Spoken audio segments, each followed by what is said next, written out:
बेहतरीन drama serial नकाब के इस एपिसोड में आप देखेंगे कि ईमान के माँ बाप काफ़ी परेशान हो चुके हैं ईमान के लिए। और ईमान को कहते हैं कि बेटा, हम तुम्हारे साथ ही अब रहेंगे और यहाँ से कहीं नहीं जाएंगे। मैं बहुत ज़्यादा परेशान रहता हूँ तुम्हारी वजह से। जिसको सुनकर ईमान कहती है कि ये तो सब कुछ मेरी ड्यूटी का हिस्सा है, आपको परेशान होने की कोई ज़रूरत नहीं, देख लीजिएगा सब कुछ ठीक हो जाएगा। लेकिन जी आप देखेंगे कि बिलाल भी इनको काफ़ी तसल्ली देता है और कहता है कि बिला वजह परेशान मत होइए, मैं इधर हूँ, हर चीज़ को हैंडल कर लूँगा। बस आपकी बेटी जो मेरी बात नहीं सुनती है ना, जिसकी वजह से खता खाती है। और होता कुछ इसी तरीके है, ज़्यादा होशियार बनने की कोशिश करती है और खुद ही मुंह के बल गिर जाती है और फिर मुंह उठाकर बिलाल की तरफ देखने लग जाती है। ये इस लड़की की बहुत ही बड़ी गलती रही है पूरे ड्रामे में।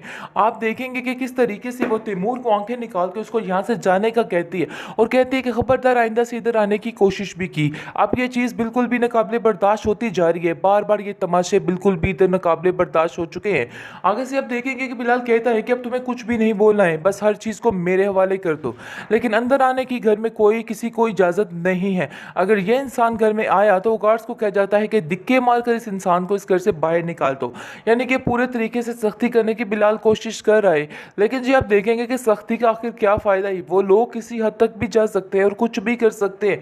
और वो इसलिए ज़ारा के पास जाता है और ज़ारा को जाके सबको बल्कि कहता है कि आप लोग अगर मेरे और मेरे ईमान के रिश्ते के दरमियान आने की कोशिश की तो यकीन मानिए मैं आप लोगों को कभी भी नहीं छोड़ूंगा, मैं आप लोगों को माफ़ नहीं करूंगा। आप लोग बहुत ही गलत कर रहे हैं, ये चीज़ बिल्कुल भी मुझसे बर्दाश्त नहीं हो रही। आखिर आप लोग क्या चाहते हैं और क्या कर रहे हैं। आगे से आप देखेंगे कि ईमान साफ साफ कह देती है कि क्या हो चुका है आपको, मेरी वजह से अपने घर वालों से पंगा फसाद करने की क्या ज़रूरत है, छोड़ दीजिए ये सारी बातें। जिस पर बिलाल कहता है कि तुम भी घर वाली हो इसलिए परेशान होने की कोई ज़रूरत नहीं है, मैं कुछ रिश्ता समझ कर ये सब कुछ कर रहा हूँ, तुम्हारी सेफ्टी के लिए मैं कुछ भी कर सकता हूँ, इसलिए तुम भी अंदर मत बोलो और जो जो जैसा जैसा जो कुछ मैं कह रहा हूँ वैसा करने की कोशिश करो। तुम्हें बार बार समझाने की यही कोशिश कर रहा हूँ कि ये सब चीज़ें ही तुम्हारे लिए बेहतर हैं। ये लोग तुम्हारी यानी कि तुम्हारी बुरा तुम्हें नीचा करने के लिए कुछ भी कर सकते हैं, इसलिए इन लोगों पर यकीन बिल्कुल भी नहीं करना। ये लोग इस काबिल नहीं हैं कि इन पे यकीन किया जाए। तुम भी याद रखो, इन धमकियों से डरोगे तो खुद ही पछताओगे। लेकिन इस दफ़ा फिर ज़ारा वही हरकत कर रही है, अपनी खुदगर्जी की खातिर हर चीज़ को दांव पे लगाना चाहती है और बस चाहती है कि बस जो वो कह रही है वैसा ही हो जाए, कुछ तो ऐसा हो कि तैमूर उसके साथ मिल जाए और उसका हो जाए। लेकिन ये इसकी बहुत बड़ी बेवकूफ़ी है क्योंकि तैमूर इसका सगा कभी नहीं हो सकता है, ये बात इसको समझ लेनी चाहिए। लेकिन शायद उसे इन सब बातों की समझ ही नहीं आ रही है और वो समझ रही है कि नहीं, मामला ठीक हो जाएंगे।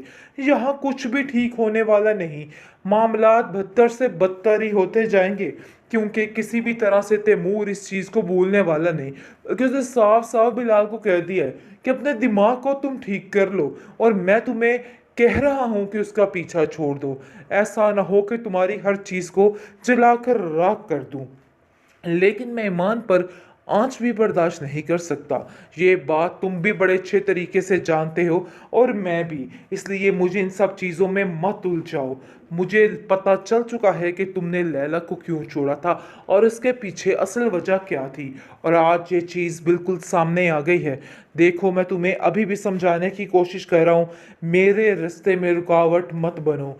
जो जो मेरे रास्ते में रुकावट बनेगा मैं किसी की परवाह नहीं करूँगा, ये बात तुम्हें अच्छे तरीके से पता होनी चाहिए। तो इसलिए बेहतर यही है कि अपना रास्ता नापो और मुझे अपना काम मेरे तरीके से करने दो। लेकिन बिलाल भी उसको खड़ी खोटी सुना के वहाँ से भेजता है। बिलाल ईमान को समझाने की कोशिश कर रहा है कि देखो, इन सब चीज़ों में मैंने कुछ भी नहीं किया, बल्कि मैंने सिर्फ तुम्हारी जान बचाने की कोशिश की है। लेकिन शायद तुम्हें समझ नहीं आ रही और तुम मुझे ही गलत समझ रही हो। जिसको सुनकर वो कहती है कि आज मेरा मोहब्बत से पूरे तरीके से यकीन उठ चुका है, तुमने जो कुछ किया है यकीन मानो कभी भी ये बर्दाश्त नहीं कर सकती। इतना बड़ा धोखा किया है कि मैं ज़िंदगी भर इन सब चीज़ों को नहीं भूल सकती हूँ। लेकिन जी आप देखेंगे कि ईमान की इन बातों ने बहुत ज़्यादा दिल परेशान करके रख दिया है इस बेचारे बंदे का, और वो भी काफ़ी परेशान है और कहता है ईमान तुम फिक्र मत करो, बहुत जल्द सारे मामला ठीक हो जाएंगे। देख लेना, मैं बहुत जल्द सारे मामलात को खुद हैंडल करूँगा। आगे से वो कहती है कि आगे जिस तरीके से तुमने ये सारा कुछ हैंडल किया है, क्या तुम इन बातों को भी ऐसे ही हैंडल करोगे? मैं खुद बहुत ज़्यादा परेशान हूँ। लेकिन जी दूसरी तरफ तैमूर जो है वो पागल हो चुका है, सबको कहता फिर रहा है कि खबरदार किसी ने ईमान को कोई नुकसान पहुंचाने की कोशिश की। वो आ जाता है बिलाल के पास और कहता है कि अपने दिल से उसका ख्याल तक निकाल दो, क्योंकि ये बात मैं हरगिज़ बर्दाश्त नहीं करूँगा। और तुम्हें बता रहा हूँ कि अपने आप को ठीक कर लो और उससे दूर रहो। जिस पर बिलाल कहता है कि शायद तुम्हारा दिमाग खराब हो चुका है, पता नहीं क्यों फजूल और ऊट पटांग सी बातें कर रहे हो। ऐसा सोचना भी मत। हाँ, मैं जानता हूँ कि तुम मुझसे बड़े हो, लेकिन इसका मतलब ये नहीं है कि मैं तुम्हारे लिहाज सब खत्म कर दूंगा। दूसरी तरफ ज़ारा, जिसके दिल में कहीं ना कहीं मोहब्बत पैदा हो चुकी है अपने भाई के लिए, और वो कहती है कि मैं किसी भी तरह से उन लोगों को नुकसान नहीं होने दूंगी, चाहे जो मर्जी हो जाए, क्योंकि वो जान चुकी है और देख चुकी है मामलात को कि किस तरफ सरगर्म मामलात हो चुके हैं और हर चीज़ पेचीदा होती हुई नज़र आ रही है। वो बिलाल को कहती है कि बिलाल, तुम्हें इन सब चीज़ों में देरी नहीं करनी चाहिए, बल्कि जल्द अज जल्द ईमान से शादी कर लेनी चाहिए। सबसे बेहतरीन हल यही है, इसके अलावा और कोई ऑप्शन नहीं है। जिसको सुनकर आप देखेंगे कि वो आगे से खामोश हो जाता है और कहता है कि तुम्हारा शोहर तो आके मुझे इस तरीके से धमकियां देता फिर रहा है कि जैसे पता नहीं क्या हो गया है।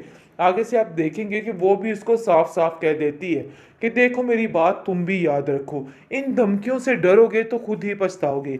लेकिन इस दफा फिर ज़ारा वही हरकत कर रही है, अपनी खुदगर्जी की खातिर हर चीज़ को दांव पे लगाना चाहती है और बस चाहती है कि बस जो वो कह रही है वैसा ही हो जाए।